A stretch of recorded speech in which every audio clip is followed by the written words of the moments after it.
We are your home theater and AV questions answered. This is AVRant. Want your home theater or AV question answered by Tom and Rob? Send it to question@avrant.com. Welcome to AVRant. I'm Tom Andry, and I'm here with Rob H. Matt. Matt has an Xbox One and an inexpensive Sony Blu-ray player. Given some differences in the audio settings, is there any reason to use the Xbox One to play Blu-rays? Would it be better in any way than this inexpensive Sony standalone player, or would you never see any difference? I have, okay, all things being equal, the answer is it doesn't matter. They should both look exactly the same. Okay? Yeah, video-wise, they should look identical. They should look identical. That being said, when Blu-rays first came out, I was at Clint's house, and we were sitting there with a Blu-ray player that was like a sub $100 Blu-ray player. This is when they first came out. He got at like Walgreens for like $99, and he was with another one. I don't remember what the other one was. This was before I think Oppo even released theirs, so it was very, very early in the Blu-ray game. And it was clear that this $99 player was doing something wrong. For some reason, I think it was a Kodak player. I don't know why I think Kodak is I'm probably just misremembering, but it was obvious. There was something wrong with it. There's pixelation in the picture. Oh, okay. So, I mean, it was yeah, so something very clear. Very clearly wrong. Like, so if you're asking this question, if you're going, I'm going between these two things and I've used them both and I've never noticed that the one's better than the other, you are correct. There should be no difference. They should be able to put out the image the way it is on the disc. That's literally what they were built to do. At least the Sony Blu-ray player, even though it's inexpensive, should be able to do that. The Xbox One obviously should be able to as well.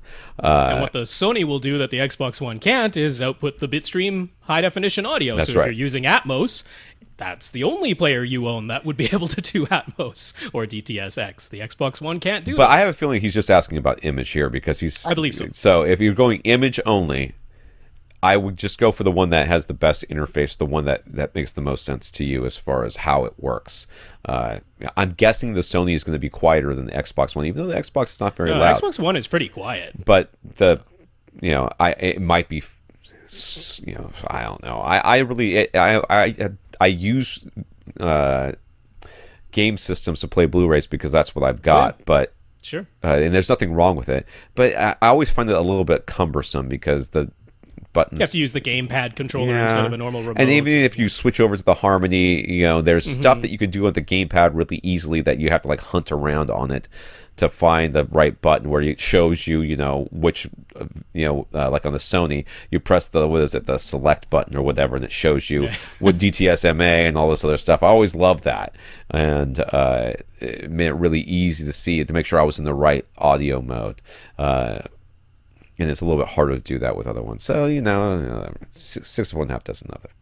So he asked if we have any games on the Xbox One that we would recommend. He's played lots of sports and racing games, and he now wants something with a great story. But he's not into shooters or really heavy combat, so any suggestions? First, I will read Austin's suggestions, because Austin does play a lot of games because he's got time. Apparently, or maybe he did have time. This was before. Anyways, Inside is one of his. Gone Home, Firewatch, which I know a bit about Firewatch, and Firewatch is something I would recommend as well, even though I haven't played it. And Telltale's The Walking Dead. Rob? Yep, I will definitely second Inside. I haven't played through the whole thing, but it is a really nice. It's sort of a platformery type of game, but it's really good. I'll add Ori and the Blind Forest. The Witness. The Witness is actually a puzzle game, but it's really cool. And I'll also say Metal Gear Solid 5, which you might be thinking that's all combat or something, but it really isn't. It's basically a gigantic open world with tasks for you to accomplish, and there are like an infinite number of ways to accomplish each task. So it's a really cool game, Metal Gear Solid 5. Also, say the Tomb Raider games, Tomb Raider and Rise of the Tomb Raider, definitely more combat in those games, but a good story, lots of action, some really good cutscenes and stuff, so... Which one is Inside? How does that start? Inside. Yeah, so that's sort of a platformery game too. It's quite recent. So Yeah, but how does it start? yeah. There's a couple of games I've seen, like Firewatch. I've seen like on YouTube Yeah. and stuff like that, which is kind of really one of the things that you might want to look into. There's so much Let's Play out there that you can actually watch the beginning of a game and get sort of a sense of what it is without having to buy it.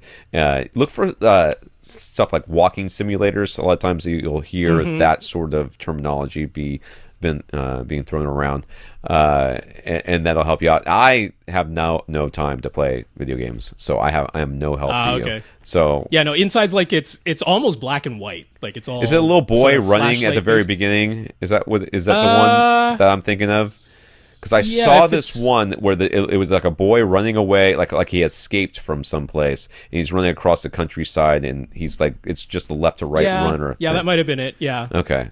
yeah. Because Yeah, it's I it's saw, very sort of sparse. Like actually, almost all of the ones we just mentioned are like downloadable games. They're Yes. ones you'll find in the Xbox Marketplace. They're not on disc. I mean, Metal Gear Solid 5 and the Tomb Raider games are on disc, but all the other ones we mentioned are more like indie games. Yeah. So that's where you're sort of finding the ones that aren't first-person shooter and combat heavy, and are focusing more on story. It's more in the indie world. Yeah. Yeah. All right.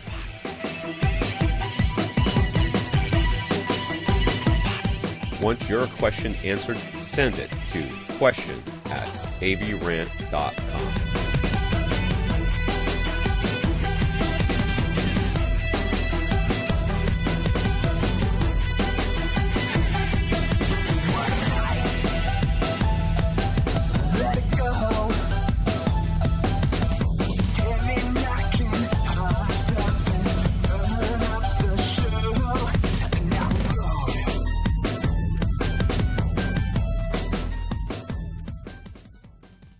This is AV Rant. Now go out and listen to something.